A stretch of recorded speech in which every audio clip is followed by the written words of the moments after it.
What's up, everybody? My name is Matt, and I am so glad that you are here today. Now, we're in a series called Your New Playlist, and it's your guide to tapping into the power of a healthy mindset. It's about renewing the scripts in your mind, but we'll get to that in a minute. Now, quick question. Do any of you own a record player? Or maybe do any of you wish that you owned a record player? What I think is that vinyl, the records, has definitely made a comeback these days. Now, the only downside to an old record player is that sometimes they can get stuck, especially if there's a scratch on the vinyl. Even the smallest little flaw or imperfection on the record means that the song won't play the way that it's supposed to. It goes from something smooth and beautiful, kind of like this. Yeah, wait, hang on, I can't be copyrighted, so let me just pull that off. You get what I'm going. It can go from something like that to something scratchy and skippy, like it's on repeat, like there's a glitch in the system. And the same thing can happen with a playlist in our minds. Our thoughts, they can glitch. When we get insecure about our flaws or our imperfections, suddenly it's like a record scratch moment on that positive playlist in our minds. And then those negative thoughts, they flood in and they get stuck on repeat like a broken record. To illustrate this, let me take you all the way back to when I was in middle school. I played sports growing up. It was the thing that I loved doing, me and all my friends. And then once we got to middle school, some of the girls started to notice the sports that we were playing, and we thought we were so impressive. And there was one girl in particular, her name was Faith. And I had the biggest crush ever on Faith. Somehow in 8th grade, Faith decided that she was gonna like me. And I was surprised, and my friends were surprised, but it was the greatest thing ever. Well, then we got into basketball season, and the team, we were really, really good, but I was our starting two-guard, our starting shooting guard. And the guy behind me, all of a sudden, started to take my spot. And so this guy named Chris was so much more athletic than I was. He was our quarterback in the football team. The one thing I had over him is that I was better at basketball. And then in 8th grade, it became this thing of like, and Faith liked me. But slowly, by the time winter came around, I realized, nope, I don't get to start in basketball anymore. Now Chris is starting, and then a few weeks later, it happened that Faith started liking Chris too. And so very shortly in my mind, I started to think and realize maybe I'm not good enough. I'm not good enough at sports to be better than this guy. I'm not good enough with my looks. I'm not good enough to have her want to like me. Now she's liking him. And this thing started to happen in my head when I was in 8th grade. And without realizing it, I put that thought of I'm not good enough on repeat in my mental playlist for years. See, these negative thoughts, they can become a habitual part of our mental playlist without us even realizing it. Part of being a human is that you have to deal with difficult stuff. We all deal with it. We all face stuff that makes us feel insecure or left out. We feel unnoticed or unimportant, or maybe sometimes we even feel unloved. We all battle stuff that makes us feel like we're not enough. And maybe that's what the broken record in your mind sounds like. Your playlist, it just gets stuck. It's like if you had a record, it would get stuck on thoughts like, I'm just not popular enough. Or maybe for some of you, it's, I'm not tall enough, or I'm not smart enough. Maybe there's someone who just feels smarter than you and you think that all the time. Or maybe for you, it's, I'm just not talented enough. Or unfortunately, for so many of us, we think I'm not attractive enough. And maybe as a result of all those things, you just feel like I'm not happy enough. See, I think every person on the planet has experienced at least one of these thoughts. And honestly, I understand why. See, the idea of being enough, it sounds amazing, doesn't it? Enough it's full of promises. If we can just be enough in some way or another, then surely things will get better, right? I mean, if I'm popular enough, I'll never get left out again. If I'm tall enough, I don't have to feel insecure about my height ever again. If I'm smart enough, I'll never feel dumb or stressed out about a test or grades ever again. If I'm talented enough, I'll fit in. If I'm happy enough, I won't ever feel depressed again. The problem with all this, though, is that there's no such thing as enough. It isn't real.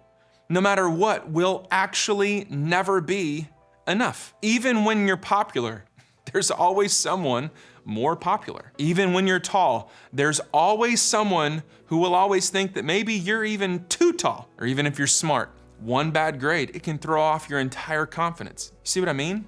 No matter what we do, no matter what we get, or how hard we try to be enough, the reality is that there is always something that keeps us from getting there. All right, now let me move this out of the way. See, whenever those things get into your mind, whenever that happens, whenever that broken record playlist starts, it just keeps going over and over and over again. And so there has to be a better way. So what I want to do is I want to talk to you about a different approach. In the first 4 books of the New Testament, we read all kinds of messages and sermons where Jesus used imagery and illustrations that those around him easily would have understood. And since they all knew what birds are, just like we do, he used them as a helpful illustration for his point. And so let's read what he said. He said, "What's the price of a pet canary? Some loose change, right? And God cares what happens to it even more than you do.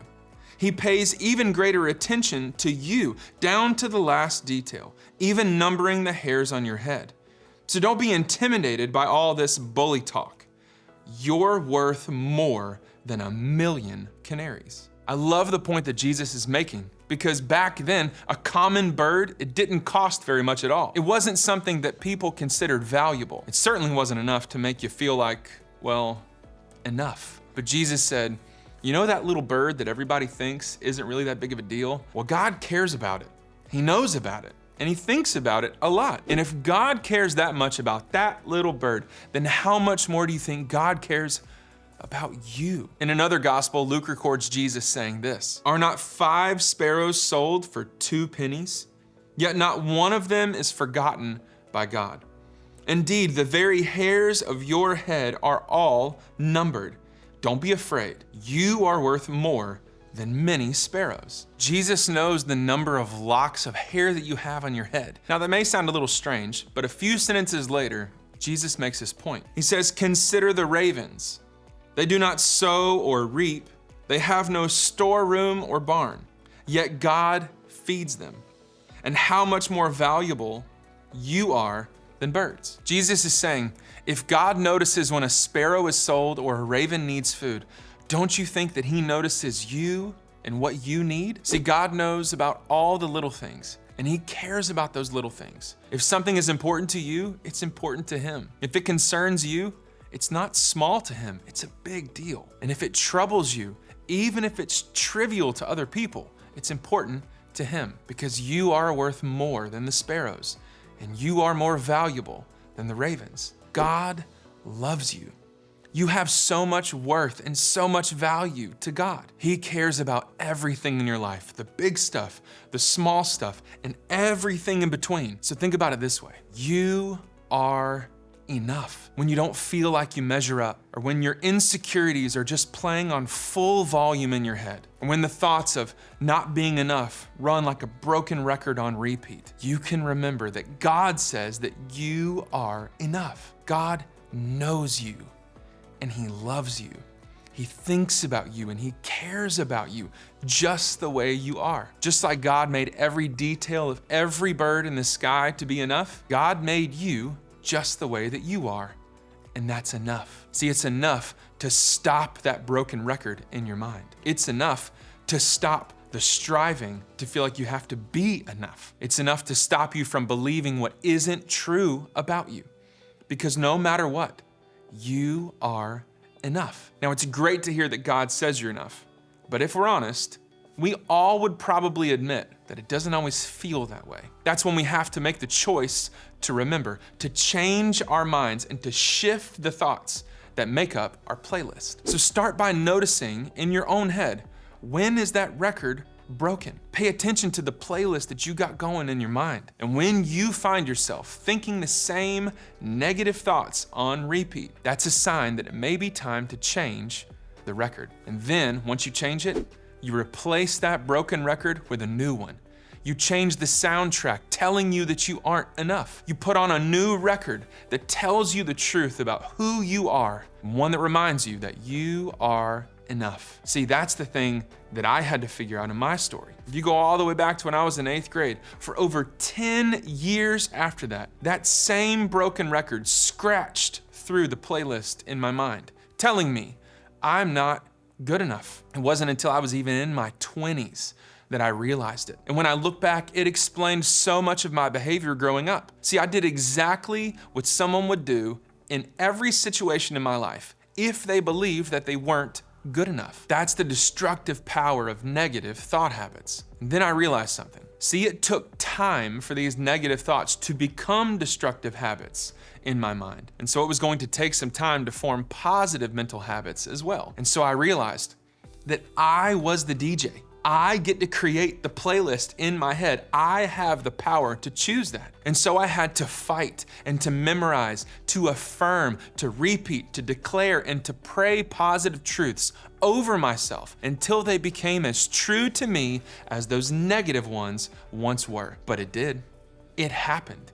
And if it happened for me, I'm telling you, it can happen for you too. And so one way that you can do that is by putting scripture in your mind that tells you the truth of who God is and who you are. The Psalms, this collection of songs and poems in the Old Testament, it's a great place to start. In fact, when my broken record tells me that I'm not good enough, I just put this verse on repeat in its place. It says, I praise you because I am fearfully and wonderfully made.